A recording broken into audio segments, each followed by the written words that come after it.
Meus queridos irmãos, minhas irmãs, todos nós sabemos qual é o destino do homem após a morte.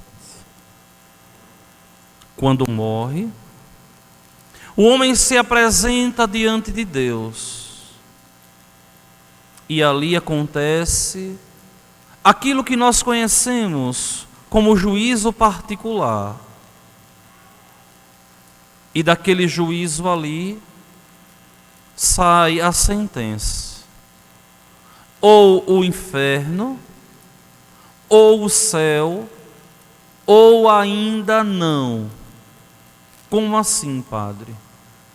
Ou o inferno, acabou, está condenado, ou o céu está salvo, ou ainda não. O céu, mas o ainda não, que é aquilo que nós chamamos de purgatório. Quem está no purgatório está salvo, mas ainda não, ou seja, está se purificando para ir para o céu. Só que existe outro juízo, chamado de juízo universal, que é o juízo que vai acontecer quando ele vier julgar os vivos e os mortos, como nós professamos na nossa fé. Só que nós temos que entender que esse juízo universal não anula o juízo particular, mas corrobora, mas confirma o juízo universal. Ou melhor, o juízo particular. O juízo universal confirma a sentença do juízo particular. Só que aí vocês poderiam me dizer assim: mas padre, e qual o sentido do juízo universal, uma vez que se eu morrer antes dele vir, eu já fui julgado no particular? É aí que entra o texto santo do Evangelho de hoje. Olhem o que nosso Senhor nos diz no texto. Assim, tudo o que está escondido deverá tornar-se manifesto, e tudo o que está em segredo deverá ser descoberto.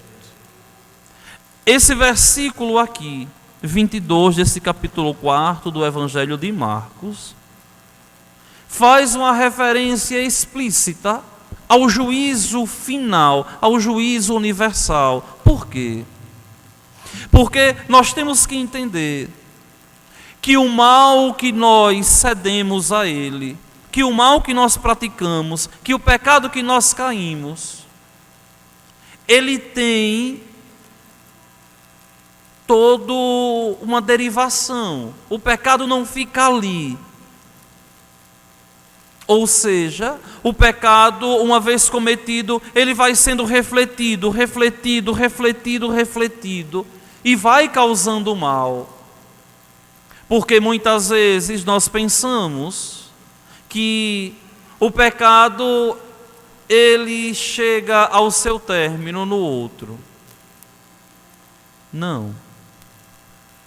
O pecado, ele tem suas derivações. Por exemplo,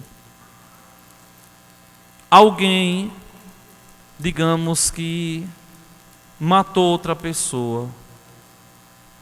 Esse alguém ali que foi morto, deixou o filho, deixou uma esposa. Esse filho ali cresce com uma tristeza tão grande no coração: mataram meu pai. E consequentemente vai crescer ali com alguma situação, podendo até querer se vingar. O que nasceu depois vai refletir na sua vida a morte do avô. E por aí vai. Ou seja, o pecado não chega ao fim na outra pessoa. Mas existe toda uma derivação de pecados. E é justamente a derivação dos pecados que serão manifestadas, ou seja, eu vou contemplar o mal derivado do pecado que eu cometi. É por isso que o texto santo nos diz aqui com tanta clareza: não há nada escondido que não venha a ser manifesto. Porque muitas vezes a gente pensa assim: mas eu pequei, ninguém está vendo, está ótimo, ninguém vai saber. Não. No juízo universal, tudo será revelado. É como um filme da nossa vida que vai passando ali, o bem feito e o mal também permitido nos nossos corações. E esse juízo universal, ele não aniquila, ele não destrói, ele não chega ao término do juízo particular. Ele não contradiz o juízo particular.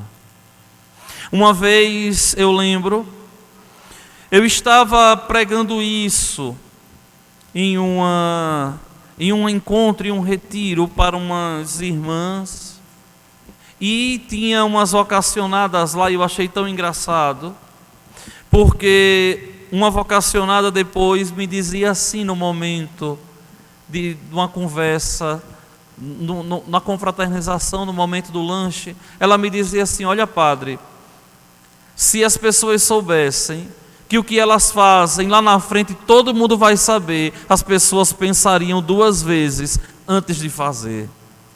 E a outra irmã dizia assim: eu acho que pensariam umas 10 vezes. Vejam que nós não estamos brincando com uma vida descontinuada. Nós estamos vivendo em uma vida que tem uma continuação. E a vida após a morte, a vida eterna, ela é uma continuação dessa vida que nós temos aqui. E daí o desejo que nós devemos ter nos nossos corações de sermos santos, embora muitas vezes tentados. E quantas vezes as tentações bateram na porta do nosso coração? Quantas vezes nós somos tentados a pecar, quem sabe dos pecados mais horríveis?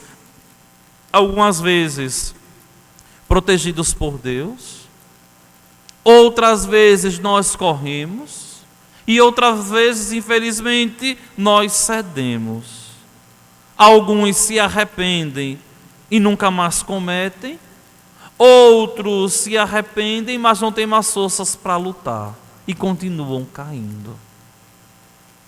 Meus queridos irmãos e minhas irmãs, nós temos que ter clareza que a palavra de Deus é uma luz para o nosso caminho, e que termos o coração piedoso, e que termos compromisso com a igreja, com a Eucaristia, e termos compromisso com a nossa vida, é para nós cristãos de verdade a pérola preciosa dos nossos olhos, que vivendo assim, cresceremos na intimidade com Cristo, e consequentemente alcançaremos o céu, e consequentemente alcançaremos a eternidade em Deus.